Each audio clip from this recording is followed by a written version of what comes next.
नमस्कार, मी अतुल ठाणे लाईव्ह मध्ये आपल्या सर्वांचं स्वागत करतो। आपल्या सर्वांना माहिती आहे की युद्धाच्या पार्श्वभूमीवर गॅस सिलेंडर मिळणं जे आहे हॉटेल व्यावसायिकांना कठीण झालेलं आहे। मी तुम्हाला आत्ताच सांगतो, प्रशासन जरी सांगतंय की सगळी परिस्थिती व्यवस्थित आहे, गॅस मिळतोय, तरीही तशी जसं प्रशासन सांगते तशी परिस्थिती सध्या नाहीये। ठाण्यामध्ये हे लाईव्ह एक्झाम्पल जे आहे मी तुम्हाला देतोय। गॅस सिलेंडर मिळणं कठीण झालेलं आहे, मिळत नाहीये अशी परिस्थिती नाहीये, परंतु गॅस सिलेंडर मिळणं कठीण झालेलं आहे। आणि आता व्यावसायिकांनी जे आहे चुलीवर जेवण बनवायचा जो आहे तो निर्णय घेतलेला आहे। कारण आधी जो गॅस सिलेंडर आहे मला वाटतं 1700, 1800, 1900 रुपयाला मिळायचा, परंतु तो आता 3000 रुपयांपर्यंत गेलेला आहे। आणि त्यामध्ये आपल्याला माहिती आहे की अशा परिस्थितीचा फायदा काही समाजकंटक घेत असतात आणि ब्लॅकने विकायचा प्रयत्न करत असतात। आणि ब्लॅकने विकत असताना आता तोच गॅसचा बाटला जो आहे तो 3000 रुपयांना मिळतोय। प्रशासन यावर सगळी परिस्थिती नीट हँडल करायचा प्रयत्न करतंय। काळा बाजार होऊ नये यासाठी देखील त्यांनी अनेक टीम्स ज्या आहेत त्या ठेवलेल्या आहेत। जिल्हा प्रशासन यासाठी प्रयत्न करतंय, परंतु आपल्याला माहिती आहे की ज्याला काळा बाजार करायचा असतो तो कसाही कुठल्याही परिस्थितीत करतोच। आता तुम्हाला इथे जर तुम्ही पाहत असाल, आपल्या ठाण्यामधील सुप्रसिद्ध थाळीसाठी सुप्रसिद्ध व्हेज हॉटेल कुठलं असेल तर ते म्हणजे प्रसादालय। आणि या प्रसादालय हॉटेलने एक आता हा मोठा निर्णय घेतलेला आहे। ते जेवण जे आहे ते आता चुलीवर बनवत आहेत। कितीही गॅस उपलब्ध नसेल, काही नसेल, तरी आपल्या ग्राहकांना जेवण द्यावंच लागेल। त्यानंतर त्यांच्याकडे असलेली जी मोठी टीम आहे, म्हणजे मला वाटतं 100-150 लोकांची 4-5 त्यांचे हॉटेल्स आहेत, त्या सगळी टीम जी आहे ती मॅनेज करणं आणि धंदा जो आहे, व्यवसाय जो आहे सुरू ठेवणं हे देखील महत्वाचं आहे। आणि आता या व्यावसायिकांनी चुलीवरचं हे जे जेवण आहे ते बनवायला सुरुवात केलेली आहे। 3 चुली लावलेल्या आहेत बघा। आता प्रसादालयाची थाळी म्हटलं सगळ्यात सुप्रसिद्ध थाळी असते, बरेच त्याच्यामध्ये आयटम्स असतात, त्यामुळे वेगवेगळ्या ज्या आहेत त्या भाज्या बनवणं सुरू आहे। इथे पनीरची भाजी मला दिसतीये, पनीर नाही, माफ करा, मला तो वाटाणा सुरण चना, इथे पाणी गरम होतंय, तिथे मला वाटतं एक कुठली तरी भाजी आहे, पालक पनीरची मला वाटतं भाजी आहे। या सगळ्या हॉटेलचे मालक देखील इथे जातीने उपस्थित आहेत, परंतु मी आधी तुम्हाला दाखवतो चुलीवर जे आहे ते आता हे सगळं जेवण जे आहे ते बनवलं जातंय। ही प्राचीन काळातील पद्धत देखील आहे, ज्या पद्धतीकडे आता सगळे हॉटेल व्यावसायिक वळताना आपल्याला दिसत आहेत। तिकडे चपात्या बनवल्या जातात, त्या चपात्यांकडे पण मी थोड्याच वेळात जाणार आहे। माझ्यासोबत गजानन आंधळे आहेत, जे प्रसादालयाचे मालक आहेत। सर, काय परिस्थिती आहे मला सांगा, पहिले गॅस सिलेंडरची नक्की काय परिस्थिती आहे? सिलेंडर जे आहेत तर ते थोडासा आपल्या सगळ्यांना माहिती पूर्ण महाराष्ट्रामध्ये आहे।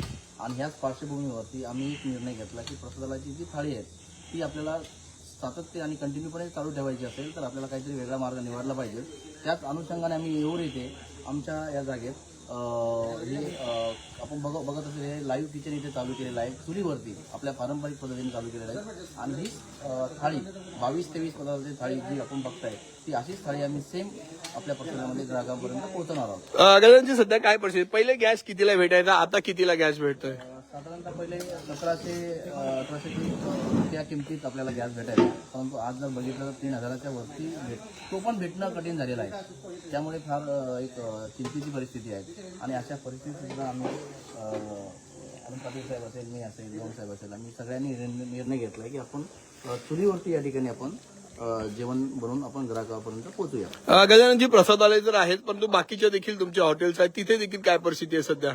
सिलेंडरचं मोठा तुटवडा आहे। काही ठिकाणी इलेक्ट्रिकवरती आम्ही करतोय, पण संपूर्ण पदार्थ इलेक्ट्रिक करणं शक्य नाही, त्यामुळे लाईव्ह काउंटर जे काही बंदरचे सुद्धा ठेवलेले आहे। ओके, तुम्ही जर इथे पाहिलं तर चुलीवरती जेवण बनवण्याचा जो निर्णय आहे तो प्रसादालय हॉटेल आणि त्यांचे बरेच हॉटेल जे आहेत त्यांनी सगळ्यांनी घेतलेला आहे। गजानन आंधळे आहेत, पाटील साहेब आहेत, ते सगळेजण आपल्याला दिसत आहेत, ते जातीने इथे लक्ष देऊन आहेत। आणि हे सगळे आयटम जे आहेत, कारण प्रसादालयाच्या थाळीमध्ये बरेच आयटम असतात, 20-22 आयटम असतात, ते सगळे आता काय परिस्थिती आहे तुम्हाला, आणि आता काही त्रास होतोय का या सगळ्या गोष्टींमध्ये मला सांगा? सिलेंडर नसल्यामुळं आम्ही असा निर्णय घेतला, गजानन सर, आमची टीम, प्रसादालयाची टीम, आम्ही असा निर्णय घेतला की आपण चला आपल्याकडे थोडीशी जागा आहे येऊरला, तर तिथे आपण चुलीवर जेवण बनवून आपल्या ग्राहकांना जेणेकरून त्रास होणार नाही त्याची आपण काळजी घेऊया। आणि चुलीवर बनवल्यामुळं पोटाचा वगैरे जो त्रास असतो, जे जेवण आपण म्हणतो जे जुन्या काळात आपण करायचो, ते एक पद्धत आम्ही अवलंबली। नाही नक्कीच सगळी जी जुनी पद्धत आहे तिकडे बळायला आता या सगळ्या व्यावसायिकांनी जी आहे सुरुवात केलेली आहे. याच्यावर जो आहे एक सोल्युशन जे आहे तो काढण्याचा प्रयत्न हे सगळे व्यावसायिक करताना आपल्याला दिसत आहेत. आता प्रसादालय जे ठाण्यातील सर्वात फेमस व्हेज थाळी हॉटेलसाठी जे फेमस हॉटेल आहे प्रसादालय, त्यांनी आता हा चुलीवरती जेवण बनवण्याचा निर्णय घेतलेला आहे. आणि मला खात्री आहे की प्रसादालयाची चव तर बेस्ट आहेच, परंतु आता चुलीवरती जेवण बनवल्यानंतर त्याची चव आणखी वाढेल. मला वाटतं तिकडे गजानन सर चपात्या देखील चालू आहेत, आपण त्या सेक्शन मध्ये देखील जाऊया. सकाळी मला वाटतं 8 वाजल्यापासूनच ही सगळी 7 वाजल्यापासून ही सगळी तयारी सुरू आहे. कारण गॅसवर बनवताना एवढं नाही, परंतु चुलीवरती सगळा सेटअप करताना नक्कीच थोडासा त्रास तर होतच असेल, परंतु जेवणाची चव नक्कीच तुम्हाला प्रसादालयाला जी चव भेटेल त्यापेक्षा आणखी चांगली चव मला वाटतं या चुलीवरच्या जेवणानंतर तुम्हाला मिळणार आहे आजपासून. बघा इथे चपात्या सुरू आहेत.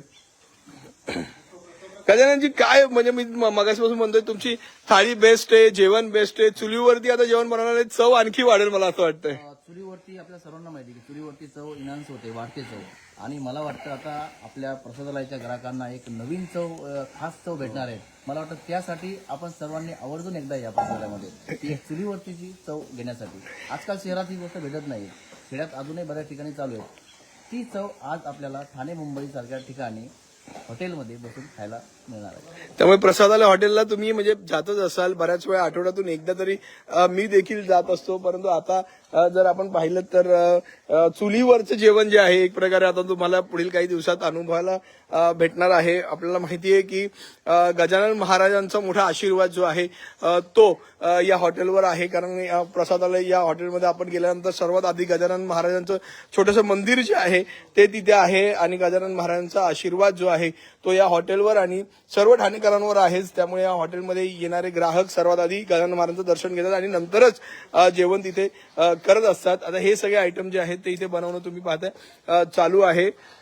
आता व्यावसायिकांनी गॅस जरी उपलब्ध होत नसेल किंवा थोड्या काळाने उपलब्ध होत असेल, थोड्या महागड्या ह्याच्यामध्ये उपलब्ध होतोय, परंतु कुठेही न थांबता आता जेवण जे आहे चुलीवर बनवायला सुरुवात केलेली आहे. गजानन आंधळे आणि पाटील साहेबांनी यांची सगळ्यांची ही जी टीम आहे ती आता इथे सक्रिय झालेली आहे. चुलीवरचं जेवण जे आहे तिथे बनवलं जातंय आणि एका उत्तम क्वालिटी देण्याचं काम गजानन आंधळे आणि त्यांची प्रसादालयाची टीम जी आहे ती करताना दिसेल. गजाननजी, क्वालिटीमध्ये कुठेही कॉम्प्रोमाइज होणार नाही याची देखील काळजी घेत असाल तुम्ही आता सगळे? क्वालिटीमध्ये कुठंच कॉम्प्रोमाइज होणार नाही याची आम्ही पूर्ण दक्षता घेतोय. आणि जेवढे पदार्थ आपल्या थाळीमध्ये पूर्वी होते तेवढेच पदार्थ थाळीमध्ये असणार आहेत.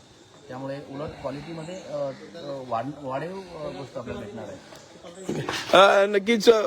परंतु तुम्हाला एक सांगतो की प्रशासन सगळ्यांना आवाहन करतंय की ही सगळी परिस्थिती चांगली होईल, गॅस सिलेंडर उपलब्ध होईल, परंतु तरी ही गॅस सिलेंडर मध्ये जो काळा बाजार होतोय तो रोखणं आता प्रशासनासमोर एक मोठं आव्हान असणार आहे. हा 3,000 रुपयाला हा गॅस जो आहे तो उपलब्ध होतोय व्यावसायिकांना.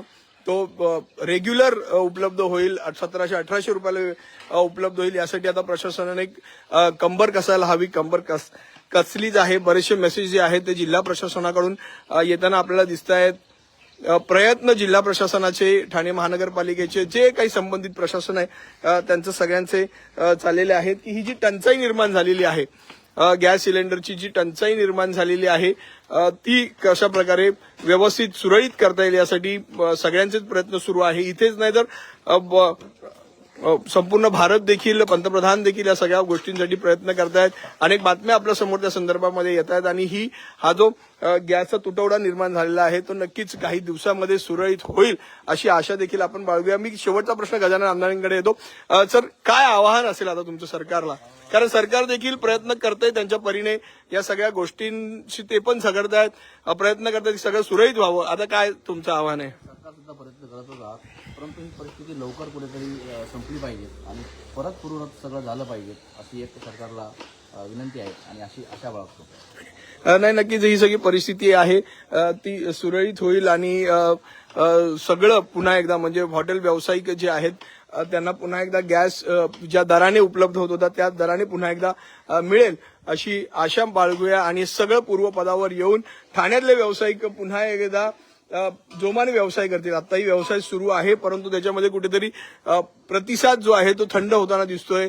आपण काही बातम्या वाचल्या असतील, ठाण्यातील काही हॉटेल्स जे आहे 70% हॉटेल्स आणि काही हॉल्स जे आहेत ते देखील काही दिवस बंद होण्याच्या मार्गावर आहेत. आपण कालच अनंता बँकवेट, लिव्ह, त्यानंतर शॅक हॉटेल जे आहे त्याचे मालक जॅबी यांच्याशी बोललेलो होतो. त्यांनी देखील सांगितलेलं की आम्ही मेनूमध्ये काहीतरी चेंजेस करू शकतो जर अशी परिस्थिती राहिली तर, परंतु ग्राहकांना परत पाठवणार नाही. जो स्टाफ आमच्याकडे आहे त्यांच्यासाठी आम्ही प्रयत्न करत राहणार आहे.